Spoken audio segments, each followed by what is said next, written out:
In Chelsea, we have about 70 activities, and I'm serving as the children's class coordinator for the neighborhoods. Okay, I'm gonna tell you my story. So basically about 4 years ago, I remember I was walking to my friend's house, and when I got into the kitchen, so basically Chelsea is predominantly Hispanic population. I walked into the kitchen and I see a Korean, a Nepali, and a Caucasian man, and I'm like, okay, they're definitely not from Chelsea. And they just start sharing about camp and inviting us, and I was 15 at the time, and I didn't know much about the program or what was happening, but they seemed nice, so I was like, I'm gonna go. So I went to camp. I'm gonna skip for it. So I went to camp, and soon after the camps, I became a children's class teacher with the support around me. Yeah. And then after that, I also became a book 3 tutor. And I remember one time when I was at Greenacre, I got the opportunity to tutor my friends in book 3. And on the drive back, I was speaking to Riwaj, who was a pioneer. And I was just telling him how happy I was that I got the opportunity to tutor them. And I remember I paused because I didn't know how to express what I was feeling. It was so intense on how happy and how joyful I was that I was able to give my friends the experience of being a teacher and knowing that they were going to progress further. Yeah, and at the time, I feel like they didn't know it yet. They were kind of like, oh, we're just teaching classes. But I needed them to know it was more than that. And I was really excited that they would get that opportunity.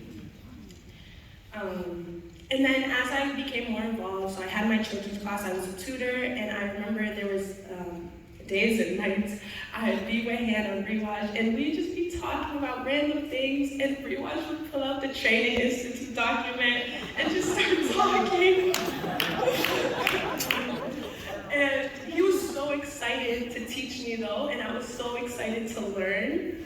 I think so much that I would forget I had school. I was like, no, keep teaching me, it's okay. And I think the way he was able to teach me really was engaging. And when we had our study circles, like the material was always complex and the way they taught was fun and engaging. And I really loved that.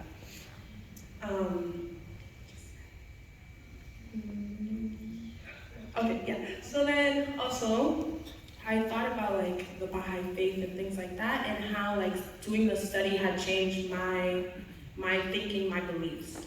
So when I had first done book 1, I remember talking about prayer, and I grew up with a Muslim father and a Catholic mom. So I knew about God and I knew what prayer was, or what I thought prayer was. It was more than that though.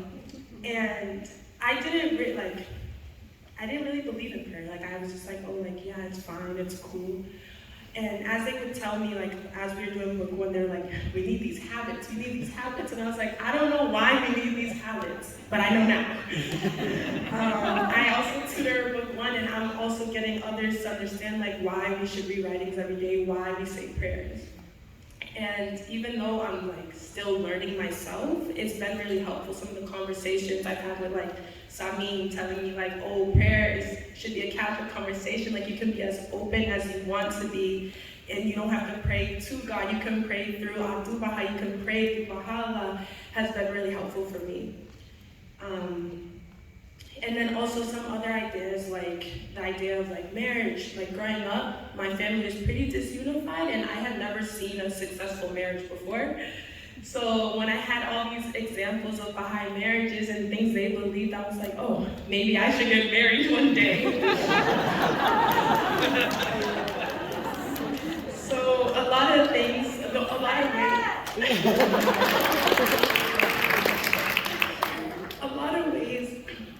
I believe had changed. And then at one of our institute camps, I was sitting with the Roxbury team, the Chelsea team, and I was like, I'm basically a Baha'i, like I believe everything you guys believe. And they looked at me and said, so why are you not a Baha'i? And then I was just like thinking how I wanted the Baha'i faith to be something that was like special to me. Like if they weren't here, if I was alone, I would still be a Baha'i. I would still continue this process. And a couple minutes later, I decided I was ready. And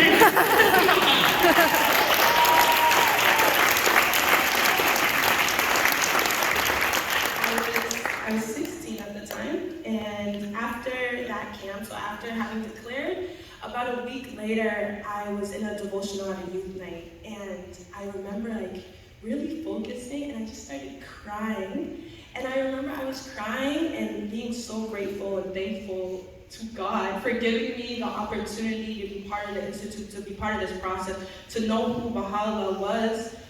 And I finally felt like I had a purpose. Like I was just like, I felt fulfilled. Later on in my life, I realized that now that I have a purpose, it's still really hard to fulfill the purpose.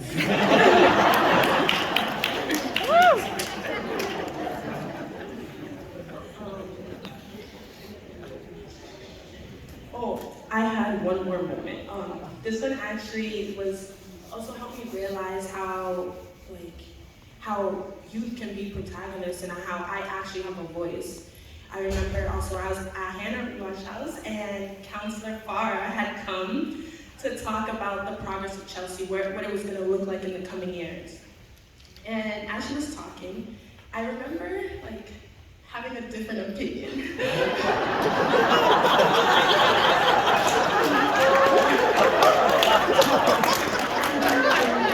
I slightly thought we should take another step, but I was like, oh, I shouldn't say anything because she knows more. She has more experience. She's older than me. So I just sat there quietly listening, and Hannah was like, oh, if you have something to share, you should share it. And I was like, no, it's okay. There, share, go.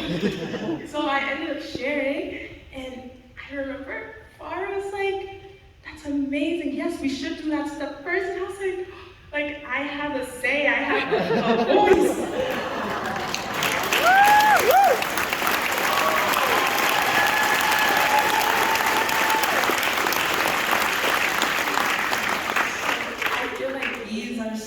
Moments in my time of like being part of the Institute process that have really impacted me, giving me the role as a protagonist and really wanting to help my community.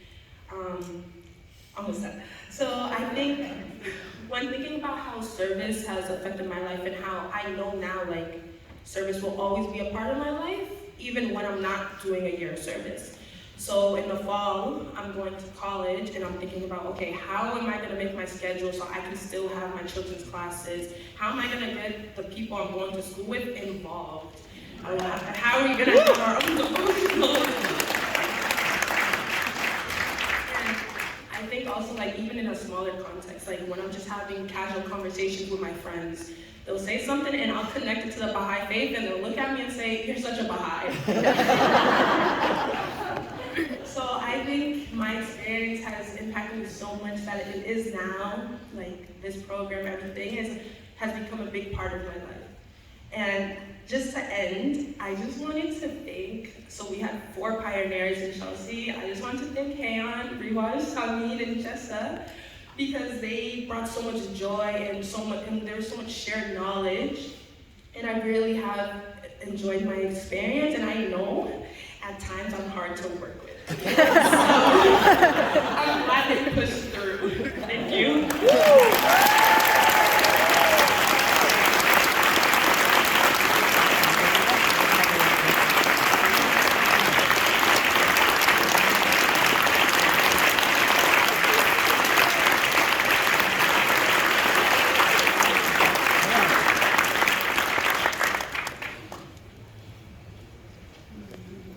Wasn't that amazing?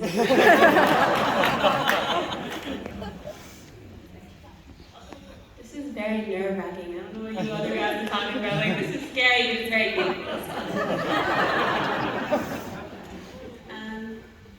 Hi, friends. My name is Drin. My actual name is Adriana, but you guys are my friends now, so you should call me Drin. And I'm almost 19, and I joined the Institute process as a JY when I was about like 13. And my friend had been like outreached to, and she had started going to the group for a couple of months, and she had told me how she was improving herself a lot, And then I like got really mad at her. I was like, you're improving yourself and you're not like bringing me along with you. Like, why didn't you invite me? And then so I invited myself to the group.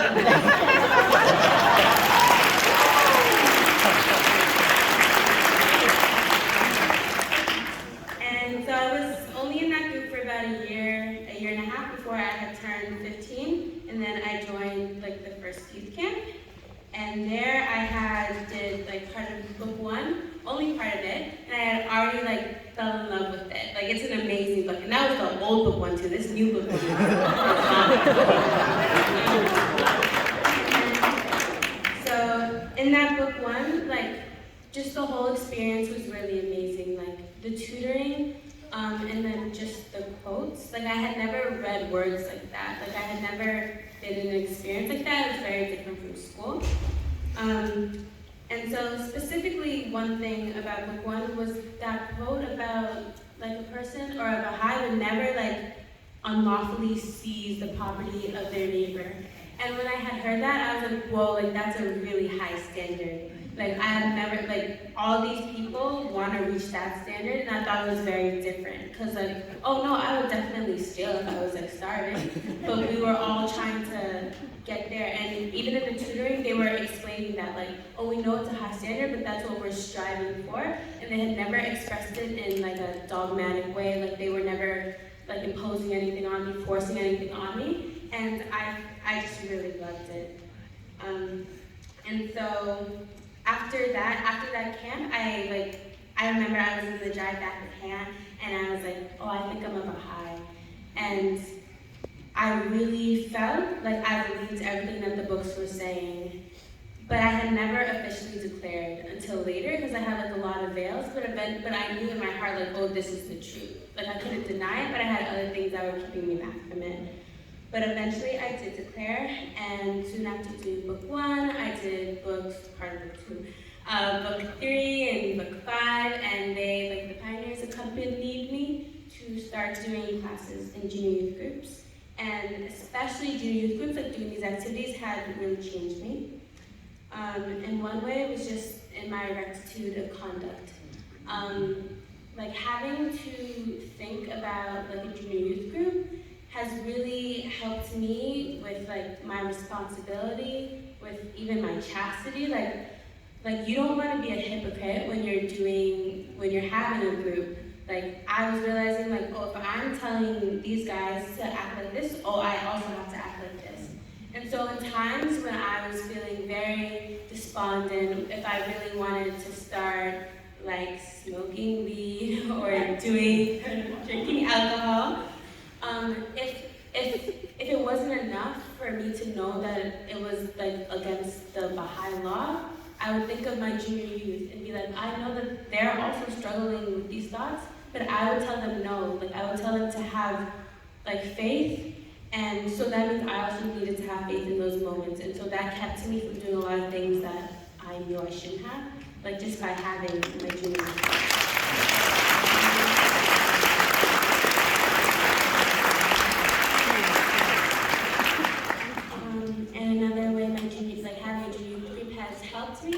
Is also just like in my vision of community. I never really thought of a community, like I did not know what it could look like. Like I never knew that like all the kids and the parents could know each other and like have, like all want the same thing. I didn't know that like you could be so close to this person who lives on the other side of the city. And I didn't like know that people do have a desire to want to be together. Like people actually do have this innate love for each other, even if it's not usually shown in the world right now.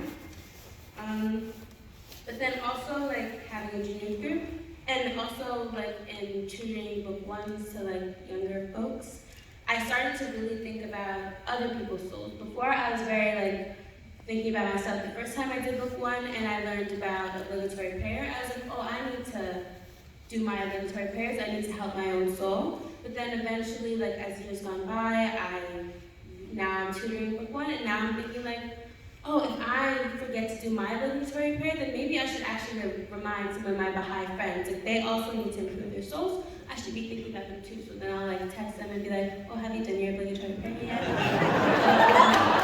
Want to do it with me? Even now during this conference, I have been forgetting. Sometimes I have to do the long one, so I learned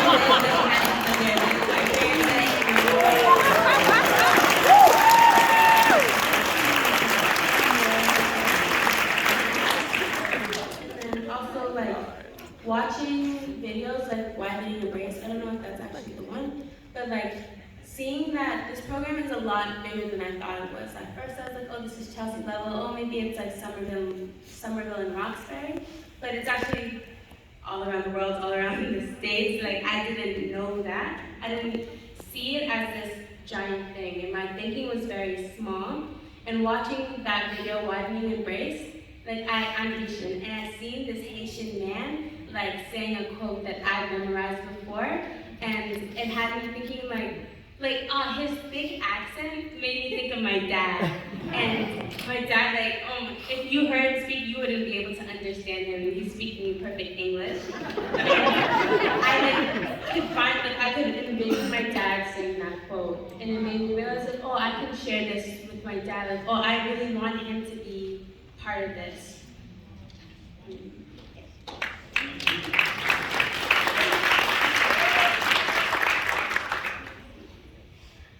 And so yeah, all the books in the process, as you know, like they all have their different things that they're teaching. And for me, like book 1, like developing the habit of reading writings daily and reflecting on their meaning has really helped me, because now I don't have to maybe depend on the Pioneer so much to help me when I have a question. Like I can look it up myself and I can start to understand it myself, even if I ask questions later. Like in the back of my phone, I keep this quote that helps me to remember why I'm here, my purpose, and to be joyful in times of tests. And then in book 3, Seminar, the concepts of fear of God. Before I had been very, when I was a Christian before, and I had been very scared of God, and that's why I did the things that I did. And I didn't believe he was a loving being. But then after book 3, Seminar, I feel very I shouldn't be thinking of it that way. God loves me, and that is why I want to be good. And then also in book 5, I love book 5, of course. In book 5, they talk about youth in this very powerful way, in a way that I don't usually hear. My teachers don't talk about me that way, and I wish they did. But book 5 really made me feel look at me, I have all these latent powers.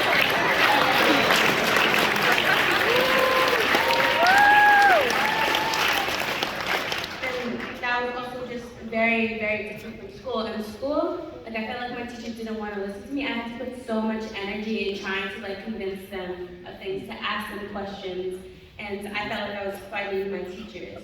And it was actually in book 8.1, which is also a really good book,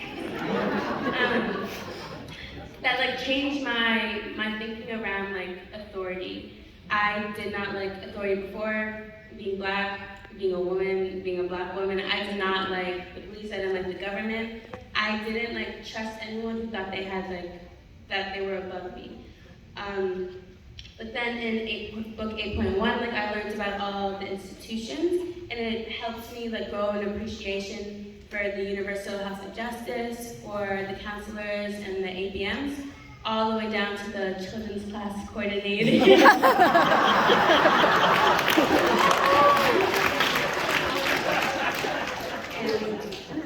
And so now I feel my institutions, Baha'i institutions, they love me, and they want to help me, and I love them, and I want to support them, and I want to listen to them.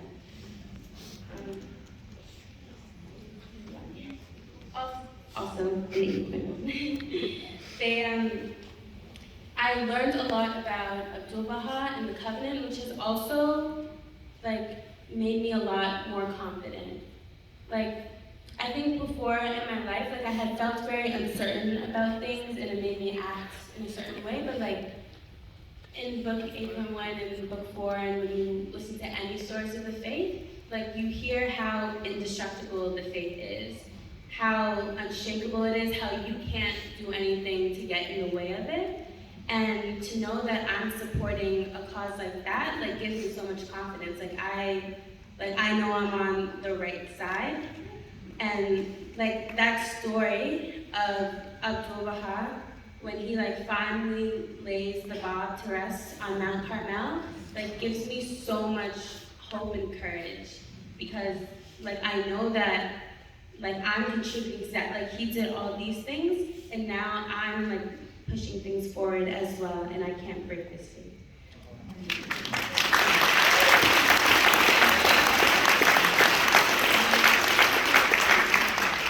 And these are the last things. Yeah, the whole institute process has really changed my thinking. Like now, I used to walk around and I'd be like, it was very black and white. Like I was like, oh, I don't like this, I don't like that. People are either nice or they're bad or whatever. And now I kind of walk around and I think like, oh, I wonder if that'll still remain in the golden age. Like, oh, I wonder what we have to do to get it to be like this, or what is going to change. You know how we talk about the world being a map, we got to roll it all up, like roll out a new thing, or whatever the analogy is. Like, and then also, but even thinking about the golden age has really like been a hard thing for me to think about, because I know that I'll never see it. So then I would wonder like, oh, why am I even contributing to that? But then with this like same analogy that one of the Mr. Serrano, he was talking all of the farmers. I really like that analogy.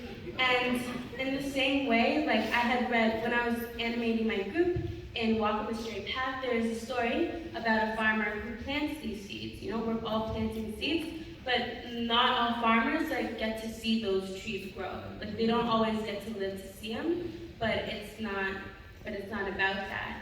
And so I would be scared, like right now I'm also in my year of service, and I don't want it to end. I was like, I would have given so many more years. Like, do I really have to go to college? Do I really have to go to school? But like I'm learning, oh, like I don't need to be attached to where I am. Even like all you guys, like some of you are pioneers, you have left your home, like you can't be attached to where you are. I realize that I can serve anywhere, and I can bring these conversations to me anywhere. So even when I'm thinking about the college I'm going to, what I'm going to study, like I'm thinking about these things, like, oh, how can it contribute to the betterment of the world? Or how can, like, am I sacrificing any of my morals for the career path that I'm trying to go into? And so I'm making sure that it's in my service. That's it.